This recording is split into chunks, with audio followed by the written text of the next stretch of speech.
Good morning.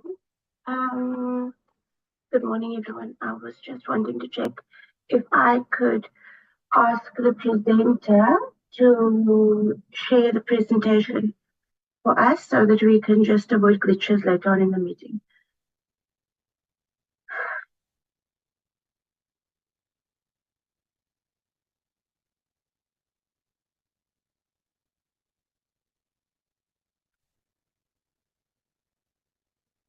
Mr. Sibande, will you be sharing the presentation?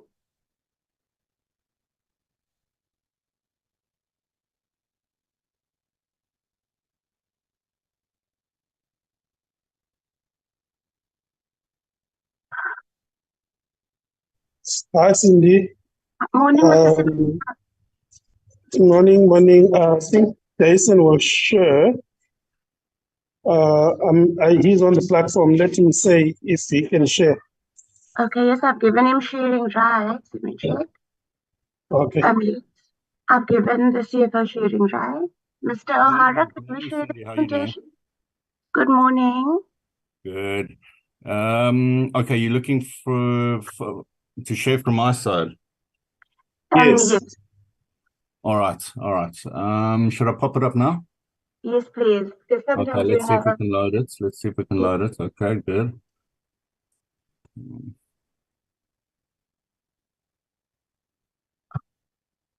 Are we happy? Yes, let's just see if the slides move when you move them. Okay. Are they moving? Yes. Okay, hold on. Let me do it in presentation mode first. Okay. And let's see if it goes through. Let's just do a run through.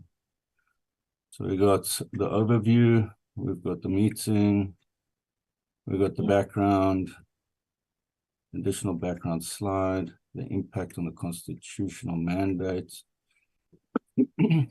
additional slide on the constitutional mandate, the impact on operations, second slide on impact on operations, the budget reductions. Okay. Cindy, tell me if the slides are They are moving. Okay, that's wonderful. Okay, excellent. Should I come out? Yes, Should I exit? we're Okay. good. Thank you so much. Thank you. Well done.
Good morning, honorable members.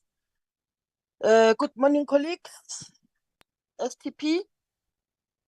I don't see the speaker. I don't see Ntate Masondo. Otherwise, I can be advised if they are on the platform.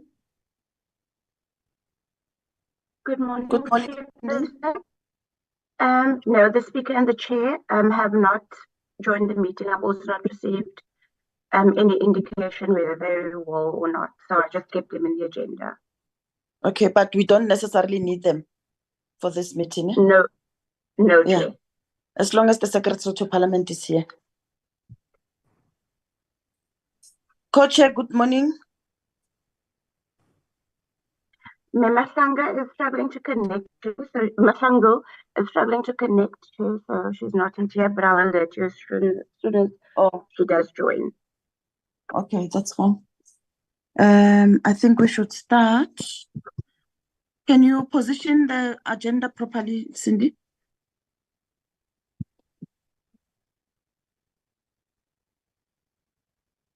Okay. The agenda for this meeting is progress made in discussions between Parliament's Executive Authority and the Minister of Finance to address.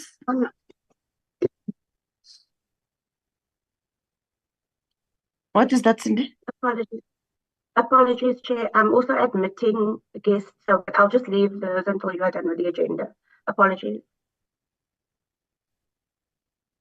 The agenda for today, members, is progress made in discussions between Parliament's Executive Authority and the Minister of Finance to address concerns around Parliament's budget allocation, followed by the development of a budget process for Parliament and Parmed Tony issue, which is a liability for Parliament. That's the agenda. Can we get a mover and a seconder for the agenda? I move, Chairperson. Thank you, Singh. Thank you very much, Mr. Singh. Can we get a seconder? I second, Chair. Thank you, Co-Chair.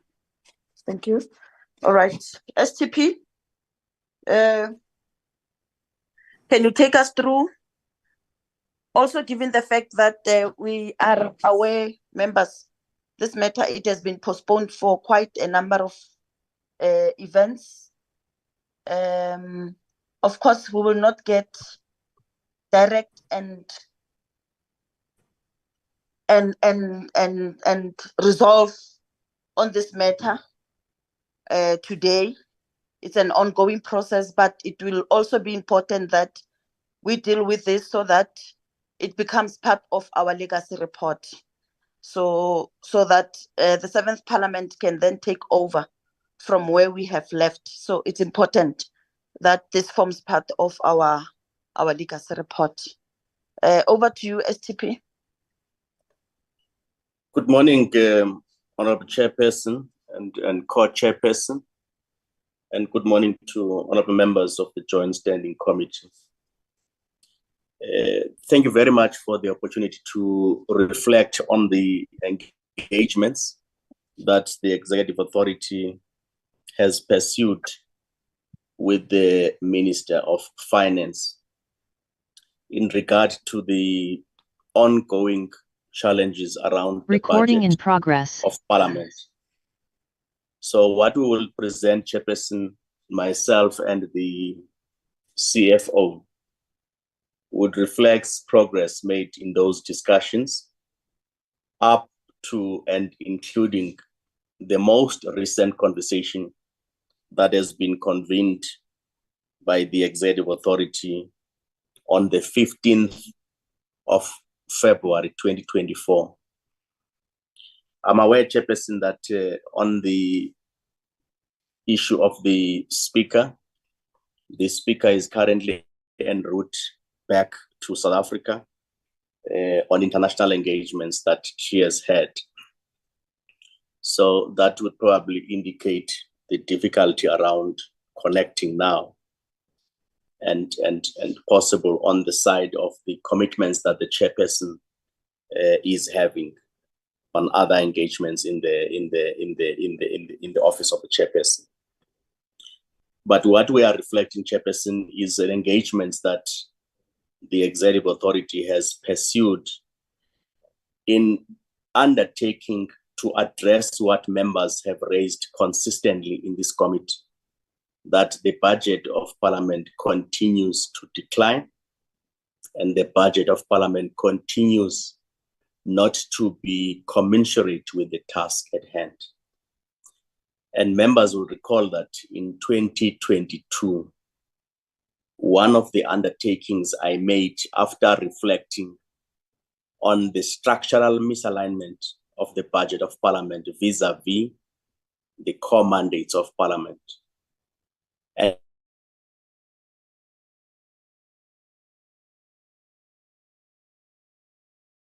And at that time, we did reflect that it would seem that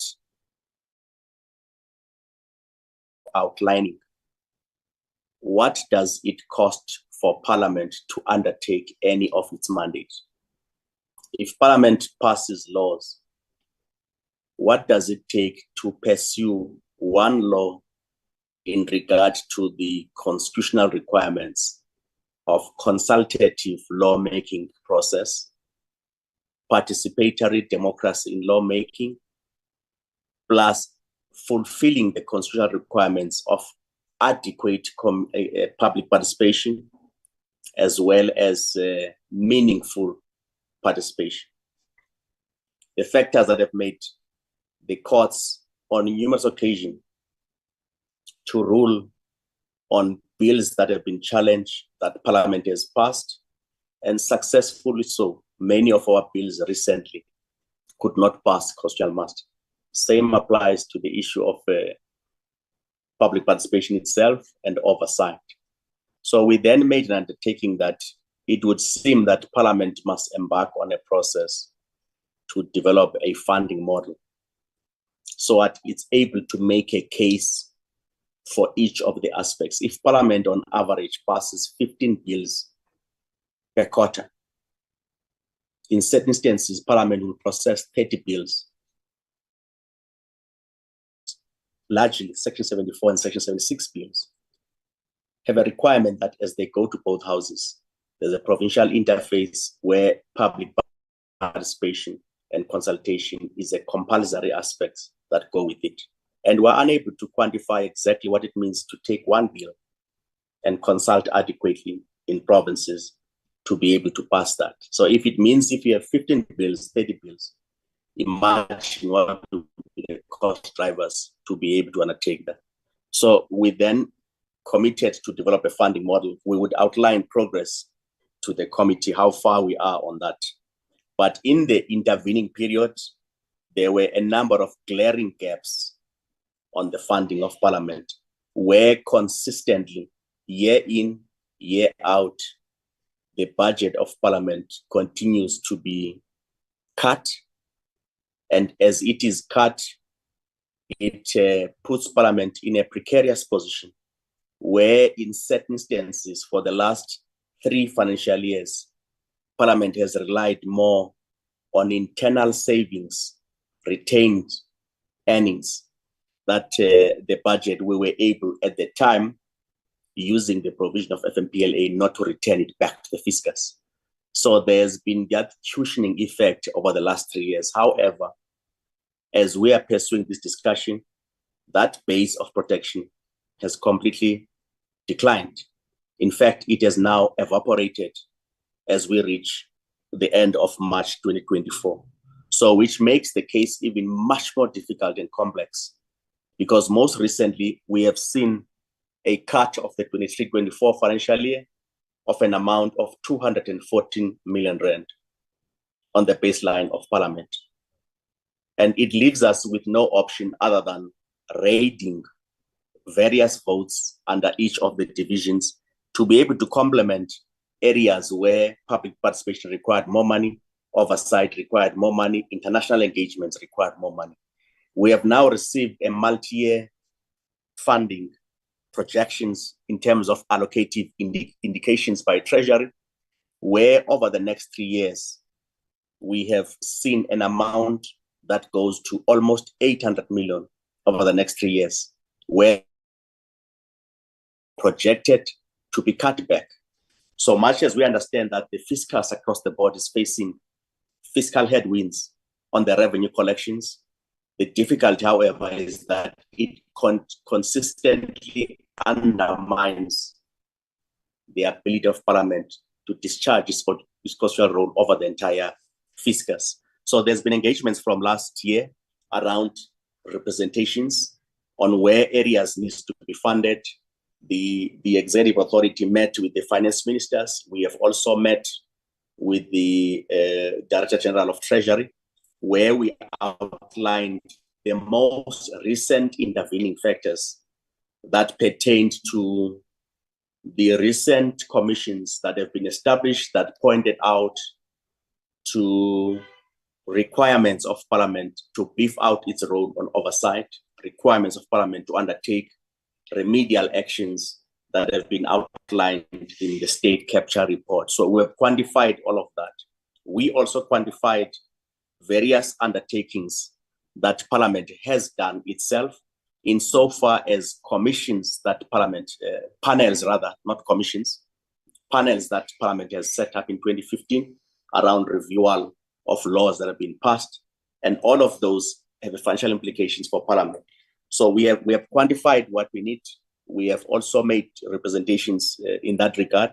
And what would outline is progress around those matters. And I would, through you, Chairperson, ask the CFO to outline those components where we need immediate intervention to be able to protect what Parliament has, and also representation on what needs to be retained back from Parliament to be able to carry out this work. I would ask Jason to speak to those matters, and I'll be able to articulate some of the policy nuances around those matters. Thanks, Chairperson. Good morning, co-chairperson and members. Thank you very much. So the presentation is going to provide an overview of the three areas within the agenda. As the Secretary has mentioned, we're going to be discussing the discussions between Parliament's EAs as well as the Minister of Finance. We're going to move on to the development of the budget process, and then finally top it off with the Parmed liability. At the end of the presentation, we have made recommendations to the Joint Standing Committee. So let's move on to the background of the engagements between the EAs and the Minister of Finance. Stemming from numerous engagements as well as letters to the Minister of Finance during the 2023 financial year, our letters have basically referred to quite a few areas that require attention by the Minister of Finance and National Treasury to assist Parliament in actually meeting its constitutional mandates and its operational obligations. Some of the areas that we did cover was strengthening of oversight, the enhancing of legislative capacities, the improving of public access and involvement, alignment of multilateral as well as bilateral structures, coordinating of legislative sector support programs, business continuity imperatives, as well as the additional budget requests. Stemming from these engagements, the additional budget request that was made by Parliament has not been responded to as of yet, and neither has an allocation been made. National Treasury said that they would consider these additional funds, during the midterm budget policy statements during October 2023, which still did not occur. Concerns from Parliament were raised regarding the implementations of the recommendations of the Zondo Commission reports that obviously require additional funding. Parliament has also requested that the Minister of Finance and National Treasury prioritize these areas. Okay, so outlined in the previous letters and engagements with the Minister as well as National Treasury, between the STP and the DG of National Treasury, there were certain discussions regarding the constitutional mandates on various dates that have been provided. Within these discussions, it was outlined that the funds were required for instance, lawmaking, oversight, which includes the following up of the State Capture Commission recommendations, as well as public participation. The impact on the operations that needed to be addressed revolved around the structural challenges, where the budget is currently skewed and does not actually address the areas of concern of Parliament, and really needs to be looked at from a budgeting point of view, from National Treasury's budgeting point of view. If we have a look into our Parmed, you will know that there's been an increase of almost 200%. Without any corresponding increase from Treasury. And this is obviously putting pressure on our cash flows. Loss of office gratuity. Since 2009, Parliament has paid over 273 million in loss of office gratuities. And these need to be compensated and do have an impact on our cash flow. The impact of our operations, the additional areas would be the political party allowances. National Treasury said that they would look into determining who should actually be.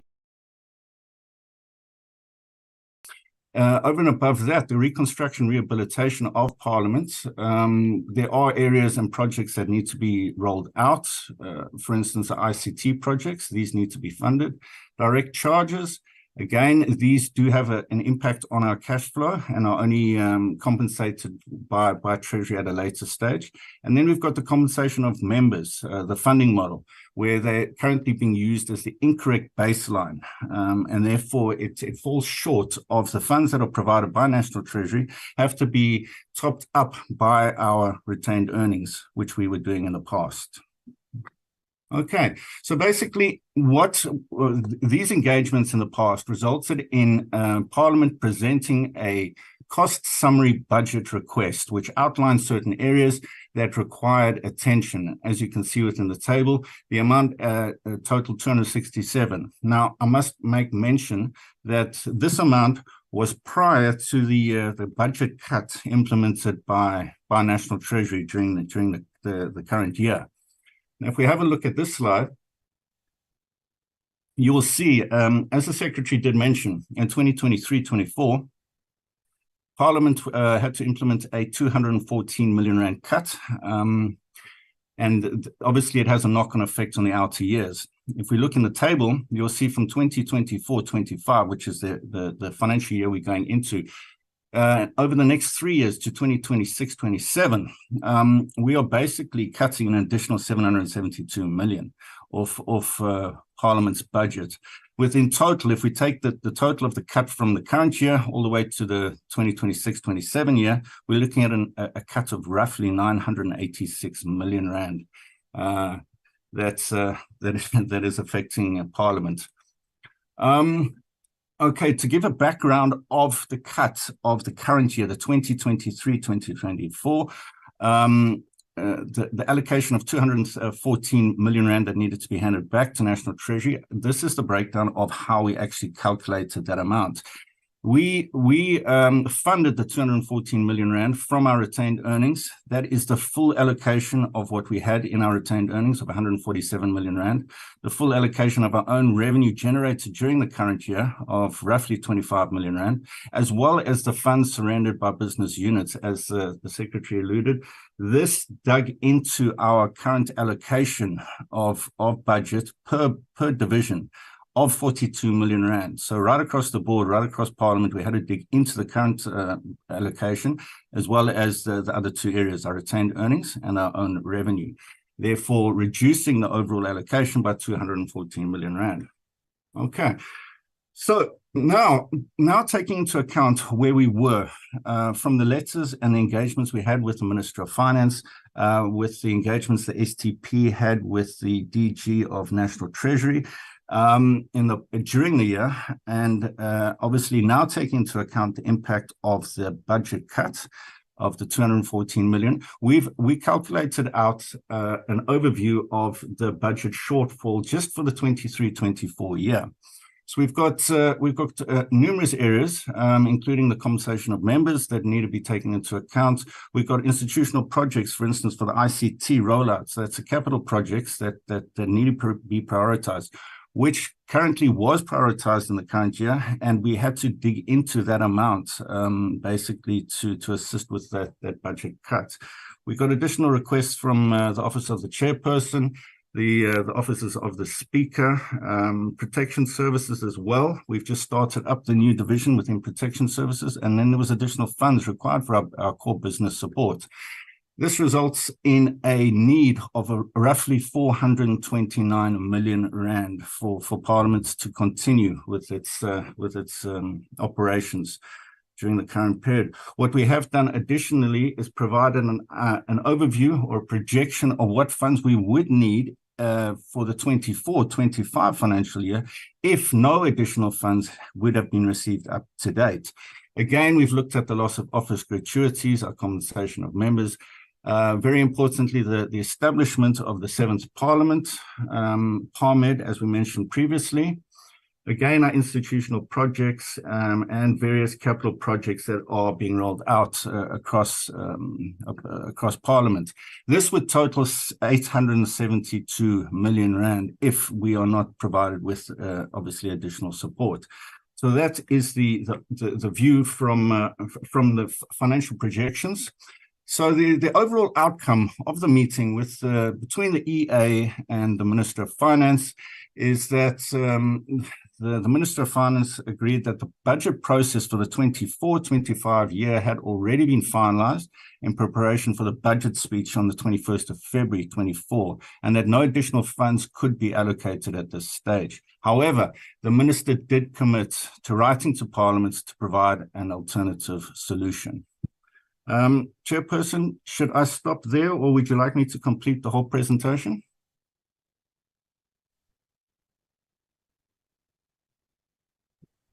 It's fine. I think in the main we got the understanding of how far the process is. I suggest that you stop there. Okay. If the STP is happy, of course. I'm okay, Chairperson, so far, and we are able to proceed if members wants to get the collective view on the new budget as well as what we have done. So we will take your guidance. Okay, continue. Let's combine you. it. There.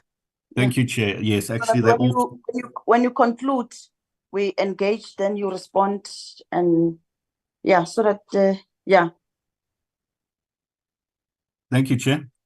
Okay, regarding the development of the budget process for Parliament, currently we are following the plan that a 5-year strategic plan needs to be drawn up that would roll into our annual performance plan, and therefore, and that would equate to the budget requirements. So obviously, we'd allocate the budgets accordingly. Now, under the current circumstances, we are sitting at the situation where National Treasury has given us the budget. So the MTEF guidelines and allocations were issued by National Treasury on the 22nd of November.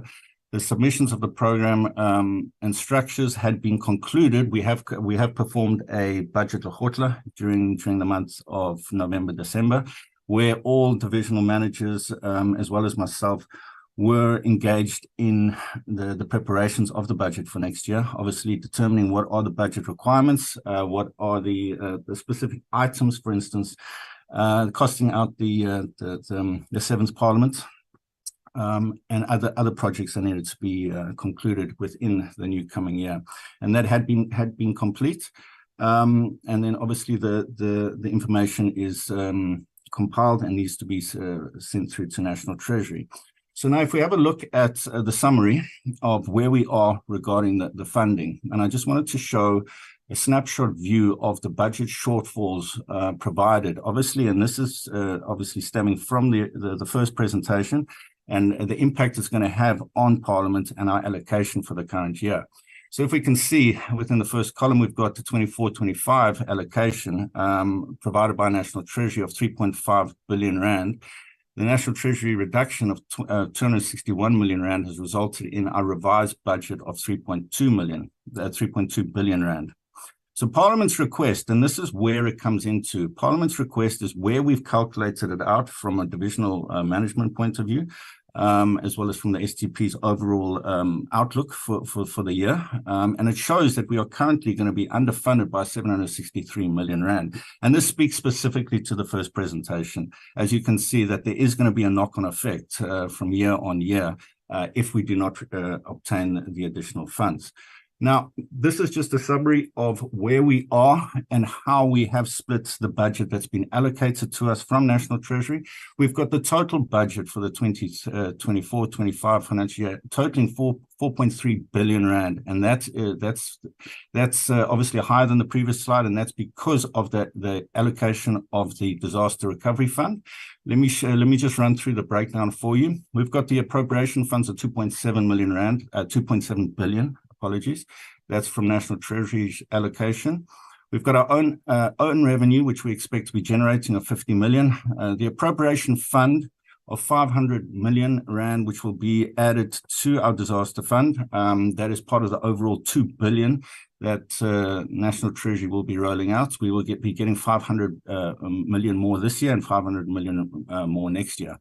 Okay, then we've got the anticipated underspending in the current Disaster Recovery Fund of 1 billion Rand. Okay, so this totals obviously 4.3 billion.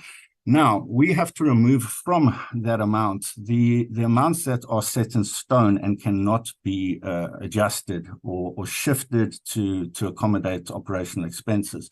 So out of this allocation of 4.3, we remove the disaster fund of 500 million. That's because we're going to be spending it. The unspent funds of the disaster, we expect to be spending that billion, that original billion allocation. Our direct charges of 492 million. Obviously, it's for member salary, needs to be set in stone. COE and Parmed of 1.4 billion, as well as our transfers of 578 million, leaves us with a budget of 329 million rand for operations. Now, to give you a context of where that compared to the current year. The current year, we are sitting at a budget of 856 million rand for operations. So now our outlook for next year is dropped significantly. So from 856 down to 329 shows the dire straits need for additional funding. Obviously, this budget has been split, and we do have a very detailed presentation that shows the full split of the budget according to each division and each sub-program going forward. So, in summary, as the Secretary has mentioned, that Parliament has embarked on a funding model and costing model project, where we expect to have the project complete within the next 3 to 6 months. This will definitely cost out all factors impacting on Parliament's operations, as well as its constitutional mandates. And we believe that obviously with the workings of the funding model being presented to National Treasury, we should be able to correct the skewed baseline within the next financial year, the 24-25 financial year. Can I move on to the Parmed liability? Okay. Just to give a summary of where we are with the Parmed liability, you will see in the diagrams that if we include the Parmed liability, which we are where we currently stand, the yellow section shows us on non-current liabilities, and this shows us the massive impact that we are currently facing on our balance sheet of this liability not being addressed. If we obviously move it across to the right-hand side, we will show the impact of if this liability was taken off our books and obviously taken over by National Treasury. It would put us back into a net asset position for the year. So there has been engagements with Treasury as well as the Minister of Finance on this concern, on obviously taking over this liability, as it currently has a negative impact on our balance sheets and is putting us in a technically insolvent position. These areas obviously need to be addressed, and once this liability has been shifted, Parliament should be sitting in a net asset position of 167 million rand. So with the commitments of National Treasury, as well as the assistance with the funding model project, it is expected that the Parmed liability will be resolved during the current, or the future 2024-25 financial year. Okay, let's move on to the recommendations. So the overall, from all three presentations, it's recommended to the Joint Standing Committee to call upon the Minister of Finance to urgently issue the letter to the EA on an alternative solution to fund the allocation to relieve Parliament of its budget pressures while exploring long-term solutions. Additionally, support the Accounting Office's ongoing efforts to ensure that the DG of National Treasury makes good on the commitment to correct Parliament's baseline and allocate sufficient funds to address the areas of underfunding and future strategic initiatives. Included in its legacy reports, the engagements of the Joint Standing Committee on the 7th Parliament's funding model to ensure a budget governance system, process and allocations commensurate with Parliament as an arm of state. And finally, calls on the Minister of Finance to urgently put pressure to put measures and processes in place to address the Parmed liability within the 24-25 financial year. Thank you, Chair.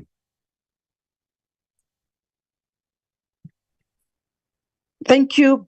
Bring back the recommendation slides.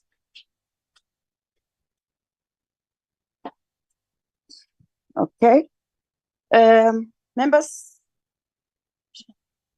3 high-level summary presentations.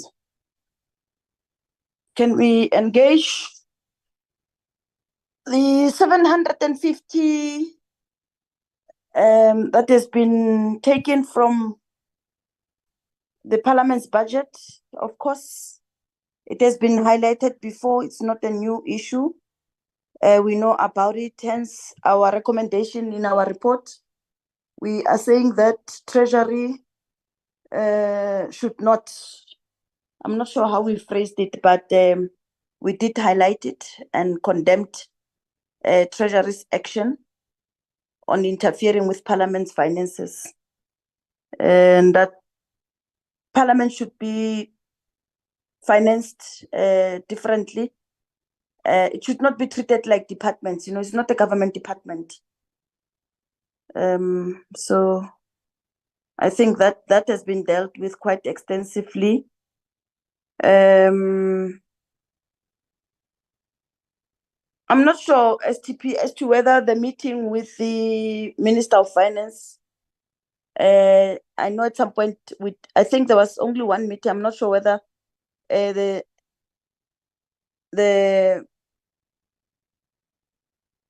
speaker and the chairperson of the NCOP at some point were they be able to then continue to speak or engage with the Minister of Finance, and ultimately what was the agreement, because we left that for them to pursue. At some point we also thought that we will have a joint meeting with the Finance Committee so that we engage on this issue. Unfortunately, the meeting did not occur as well. I think going forward, this is what the 7th Parliament should definitely focus on and highlight this. Members, are there any issues that you would wish to raise? I see there's a hand of Member Singh. Member Singh? Thank you very much, Chairperson, and good morning to everybody that's online. Thank you very much for the report. I just want to agree with you, Honourable Chairperson, that some of these items here are not new. We've been dealing with this for a number of years now. But I think what is new is the latest interaction with the Minister of Finance and the what I think our responsibility here is probably to say to the STP and his team, well done on presenting this. There are certainly some positives that come out of this. For example, the Parmed liability, and if that can be sorted out, because it's an issue we've been talking about for a long time. But generally, Chair, I don't know whether at any point in time, given the current fiscal constraints that we are having, that we are going to be able to get what we want. And I appreciate that we are a separate arm of state. We should have our own budget, and we should be able to offer services in Parliament that will ensure that Parliament's responsibilities are always foremost in the minds of the public. So it is a wish list. Perhaps, as we move forward into the 7th Parliament, one needs to actually prioritize the things that will be absolutely essential, not only for the administrative functioning of Parliament, because I note here, and it is quite glaring, that support to members has not been included. We've always been talking about research support, etc., for members of Parliament. Now, generally, that support, even by the budget office, is given to committees. But we as members of Parliament, if we are to function optimally from all political parties, the Parliament needs to ensure that our research capacity, etc., is bolstered so that we make meaningful contributions in our debates and in legislation. So I think that's an area that is missing here, and we need to look at. And finally, Chair, perhaps we need to go backwards a bit, and not at this meeting, to find out how much of savings did we manage to accumulate when we had the COVID kind of arrangement. Members were not traveling, there were no travel claims, etc. And I think you would recall that we did at that stage realize that there's going to be quite a bit of savings in terms of those items that we didn't have to spend on. And where are those savings currently, and into what program have they been put into? Thank you very much, Chair. Thank you, Honorable Singh. Honorable Maute. Thank you very much, Chair, and greetings to the colleagues. You know, what is difficult is that the people who are presenting, at least the first speaker who presented, the secretary, his salary was increased without any budget adjustments. So where did that budget come from? Because it was not budgeted for in the financial year. And he comes here and he says, there's no money, we need to go ask for money. When he and the speaker, they are misusing monies of parliament, it's evident, it is there. So it's very difficult for us to really even comprehend what he's talking about. In the presentation, it says 20% goes to goods and services and the rest is fixed cost. But we're not being told what are these goods and services. And with this 20%, what will we only achieve in terms of procuring goods and services, and what will be left off? And that will not be achieved if we were to implement the treasury as it is. But Chair, I want to remind everybody that yes, we are an arm of a state, one of the three, but the reality is that we are a cost center, not a profit center. And in as much as we understand that we are not a government department, but as an arm of a state, which depend wholly on the state, on the government for funding, we can't therefore say we want to be financially independent. If we want to be financially independent, then let's stand on our own financially, and you don't have to depend on government for funding. I'm glad to hear that we generated our own revenue to the tune of 25 million. Perhaps we should be asking the question, where did this revenue come from? What can we do to increase this revenue so that we can fund our own programs? And maybe the question that we should be asking ourselves is Parliament allowed to be a revenue generating entity? If so, why are we not doing it? If not, what prohibits Parliament from being a revenue generating entity? If there's a law, can we relook at that law? Can it be amended so that Parliament can go and generate its own revenue? But to come and ask for more money, we live in South Africa, colleagues. There is no money currently. The economy is shrinking. The Minister of Finance is trying to make ends meet. So if we come and we say, no, we need more money to fund salaries, no, it can't be correct. I think we all need to agree that as an arm of a state, we should support government in implementing revenue generating projects so that government can make money and then they can fund our programs. But government does not make money. That is the reality. And that same government is funding us with the little that they have. So I don't agree with the recommendations that we should urgently issue a letter. No, we don't agree with any of the recommendations. The minister has given us the budget. Let's fall within that budget. Because otherwise, here in this meeting, we're all shop stewards. We're all unions serving our members because we need to get more money. We need to employ more people. That's the discussion that we're hearing today. But nothing is saying to us, we made 25 million. And this is what led us to us making 25 million. And therefore, let's make more money so that we can close the gap between what the government is giving us and what programs we want to implement as an entity or as an arm of a state. So, Chair, we don't agree with these recommendations from the EFF. I thank you.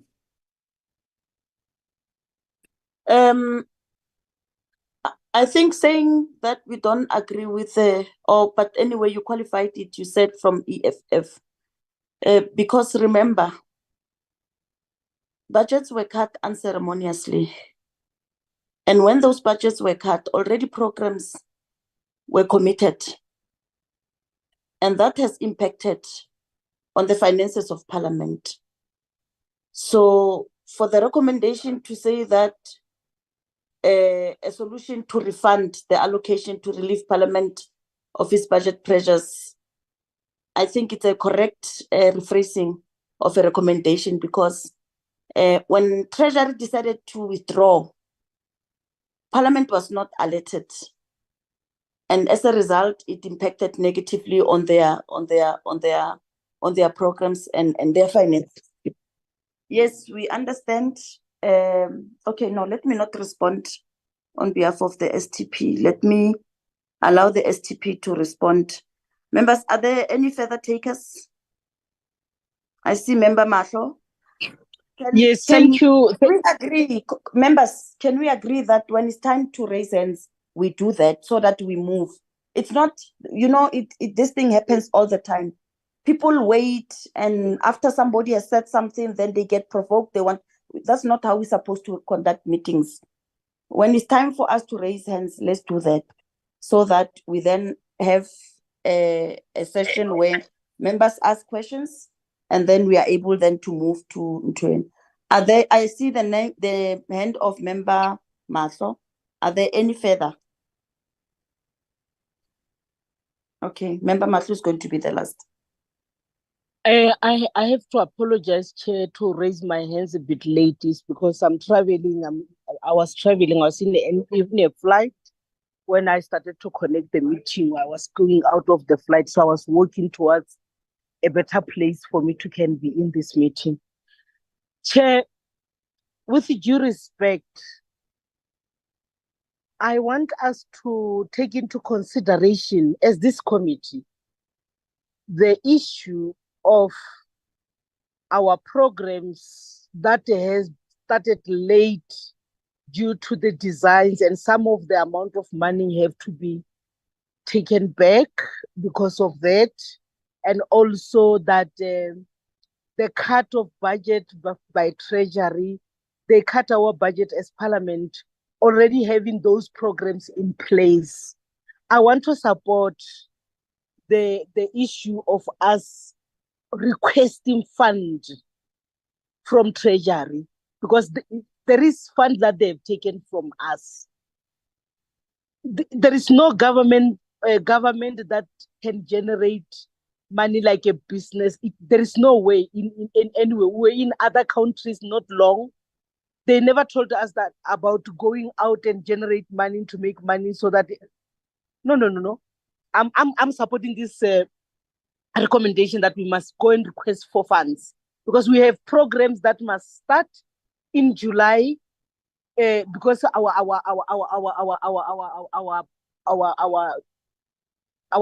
plans, our drawings are already in place. So I'm not supporting the issue of not us asking for for funding. I'm supporting the recommendation. Thank you. Thanks, Ma. Yes, because of these budget cuts, other portfolio committees could not conduct oversight. I'm not sure if members are aware, because there was literally no money for a core function of Parliament, core function of portfolio committees conducting oversight, making sure that they travel, they go to constituencies, they go to communities and verify if there is service delivery, if there's value for money. So other portfolio committees could not go, because it was also difficult, to say which committee is being prioritized over which one. So we are saying that Treasury should not tamper with Parliament's budget. It should allow Parliament to present its budget as it is required, and also it should fund them. And if there are going to be any changes, they should make prior arrangements. Going forward, the 7th Parliament should work on that. And indeed, the money that has been lost, they must find ways of recouping those monies. I'm going to hand over to the STP to respond, and then hand over to the co-chairperson to do the closing remarks. Thanks. Thank you very much, Honorable Chairperson, and thank you to all members on the points raised. I think our response would largely focus on the recommendations and maybe start a bit about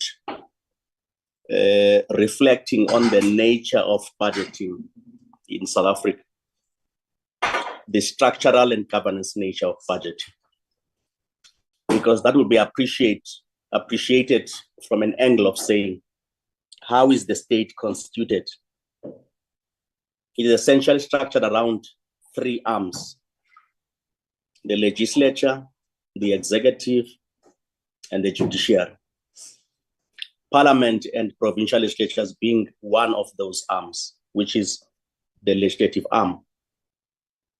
So the budget, in terms of budget making process, there's a budget committee established in terms of the executive, which is called MINCOM-BUD, Ministerial Committee on Budget.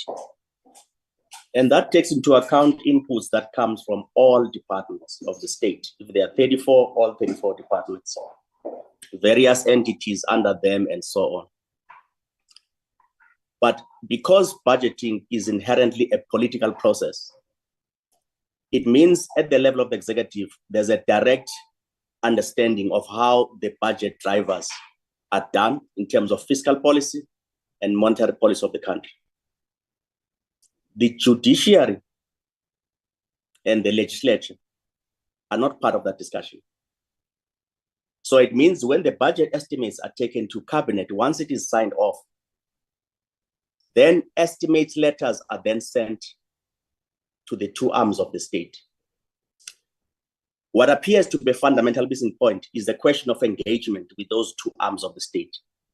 Put differently, is there an engagement platform where the legislative arm of the state, the judicial arm of the state, engages on how its own mandates in the constitution will be executed prior to indicative allocations being made? It would appear that that could be the vital point of engagement in a politically inherent process of budgeting. If you look at the provision of FMPLA, you would not find specific provisions on the establishment of a budget committee for Parliament. Yet Parliament has got its own financial management of Parliament and Provincial Legislature Act of 2009 and amendments. We also have money amendment bills, and those are the instruments that at the level of the governance process, if you look at the provision of Commission C, chairperson and members, it says in the development of a funding model, we need to ensure that a budget governance system, process and allocations commensurate with Parliament as an arm of the state is established.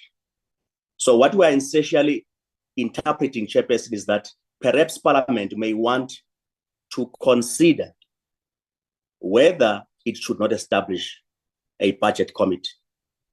That would essentially be a multi-party budget committee, so that when the executive have to interface either at the level of the president as the head of government and legislature, the EA being heads of that arm, whether there should not be an intervening conversation prior to the figures being tabled to cabinet and being approved. And we do think that there may be merit in that area at the level of policy decision-making to make sure Parliament's undertakings and funding requirements are understood prior to letters of undertakings, of allocations being made. And also the work we do in terms of the funding model receives political guidance, so that when it is concluded, it takes into account all the balances that must be nuanced on the work of committees of Parliament, on the work of the houses, so that the centrality of Parliament as an apex of government is regarded as such, and its resources are not adjusted at will by other arms of the state. So that's specifically what we are recommending in terms of the budget governance system for Parliament. So in the absence of those provisions in terms of the FMPLA, the other instruments that Parliament has, and that may be the last resort, appropriations bill, revenue amendment bill, the division of revenue, all of those, when the Minister of Finance tables the budget, they are tabled in Parliament, in the National Assembly, and they are taken to committees of both houses to be processed. And it's very clear in Section 7 and Section 8 of the Money Bills Amendment Act, the role of Parliament once those are tabled. It says they must be tabled, they must be considered, and any adjustment made by Parliament, the Minister of Finance is given a number of days to go and consider this. So it means there's an inherent power allocated to Parliament to consider, where necessary, adjust the budget. So the question could then be asked at a political committee level, if budgets of the states are passed by Parliament, but its own budget is not adequate to perform oversight over that overall fiscus that it must oversee, does Parliament not have room to consider its own adjustments in terms of taking into account the issues? And those are the issues that at a political level, in terms of the Parliament itself, may consider, but there are instruments around that. So we're proposing a budget committee to be established so that the funding development model is guided properly. We're also proposing that governance model that prior to funds being tabled, Parliament should consider whether it will be important that the executive arm of Parliament receives reports from the budget committee, so that every year it is predictable in terms of what Parliament requires.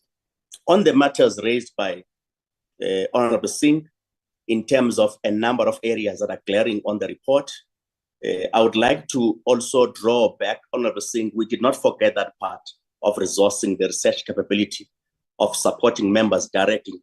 You will see on the indicative allocations we have highlighted for the amount we have raised of 429.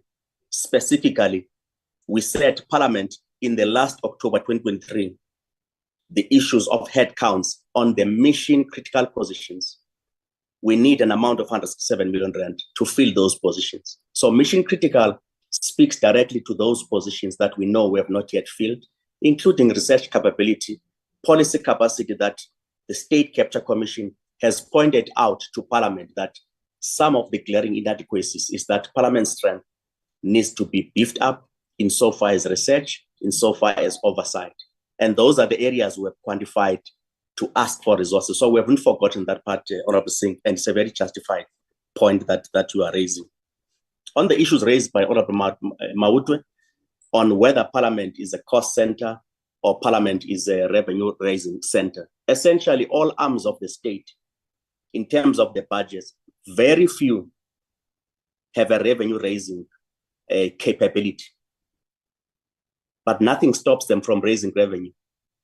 But they don't have a revenue-raising capability in terms of either serving tariffs and approving tariffs, except the various SOEs that have that capacity. Departments like Home Affairs, payment of applications for visas, renewal of this and this IDs and so on. All of those have an ability to raise money. But nothing will stop Parliament to be in a position to say, using its own human capital. Parliament has established, for instance, most recently in 2021, in December 11, 2021, established a parliamentary institute. So that's capacity building for members. But if it were to be saying this capacity building is available for SADC to train members in that institute, various parliament in SADC, or even train any other state departments on issues of diplomacy, issues of capacity, using its own capacity, it can be able, in a variable manner, raise any revenue. So nothing will stop Parliament from raising any type of resources using its own. But it must be part of the budget execution of Parliament without detracting from the core mandate of Parliament, using its skills to service the institution. Where there will be difficulties is the extent to which in raising such revenue, we balance the need of the institution without thinking about Parliament being commercialized. It's far from that aspect in terms of the revenue raising capability. The issue around where did we raise the money of 25 million rand, honorable members? Over the last 3 years during COVID, like any other institutions, indeed, Parliament's work also declined significantly. So Parliament was able to raise revenue in a form of savings on its own execution. And through those savings, we were able to operate and use those savings to earn interest on the income, on the retained earnings. So you'll be able to see those monies over that period are monies acquired through retained earnings. And we have seen those retained earnings over the last 3 years evaporating. So it means we have no basis going forward to earn even any form of revenue until such time that the funds that have been taken away, the 214, the projected 255, the projected 285, are no longer taken back so that Parliament can be able to operate. But that is a stopgap measure. The key issue is a structural resolution of the budget of Parliament in terms of its own mandates. So we are not earning money from elsewhere. We're earning money through retained earnings, which on its own has now completely evaporated. So it means, honorable members, we can't rely on that resource going forward. But nothing stops us from saying, what are some of the avenues that Parliament can do? And I could only foresee at this point the issues around using its own intellectual capital to be able to impact on other resource needs based on the product offering that we can do. So broadly, Chairperson, that will be our response. And hence we are saying the issue of Parmed liability, it has been an ongoing problem at Parliament. If it places the institution now technically at 1.2 billion rand of solvency, then it's a major issue in terms of the going concern status of Parliament. And what has been happening over the years, whenever there's an increase to members, we would have budgeted a certain amount of money. And if that budget goes higher, then it takes from Parliament to be able to do that. When members exit from time to time, also the payment of gratuities are taken from members with the hope that at the end of the year, the National Revenue Fund will refund Parliament. But what is not being looked at is a financial sensitivity modeling that says in a given year, if you were to be required to pay all gratuities, what would you be left with from your own operation? Would you wait for Treasury next year? And in that case, that's where the major risk is, to say we are putting a bandage in an area where we should be sewing the wound rather. And bandaging it doesn't assist. So these recommendations, honorable members, we have thought of them to say, going forward, the Parmed issue can't be an issue of discussion. It needs to be fundamentally resolved. If it means the national fiscus must carry it, it be transferred as such. The second part is the issue of the budget governance system. And the third part is the engagement that the EA has had with the Minister of Finance to ask for interim measures to be able to augment what Parliament has, so that in the medium-term budget policy statement, whatever has been taken and agreed is then reinstated to Parliament so that its reconstruction project is not undermined. And that has been commitment where the Executive Authority of Parliament received an in-principle positive consideration by the Minister. Hence, we are saying we are waiting for that letter of the Minister of Finance. But without addressing it politically, the meaning of budgeting and what's the role of the legislature in that regard, we may continue reflecting it only on the asking basis. We need this amount, we need that. And then it reduces Parliament into an asking institution, as opposed to what Parliament is as an overarching arm of the state in terms of overseeing the entirety of the state fiscus. Thanks.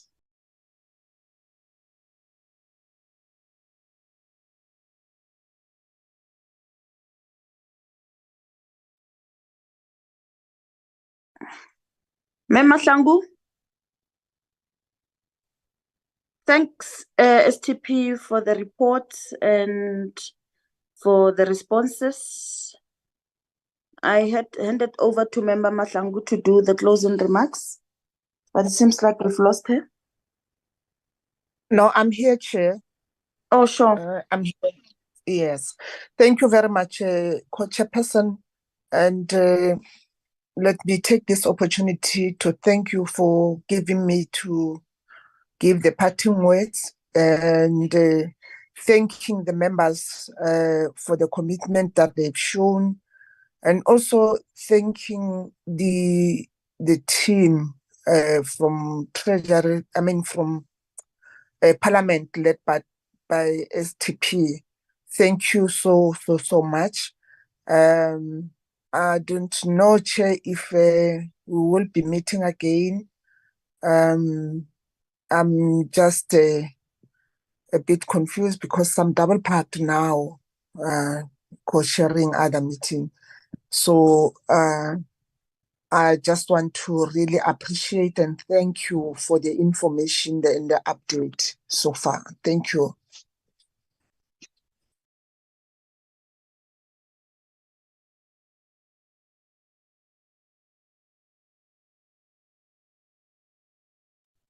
I see that we will be meeting again on the 19th of March.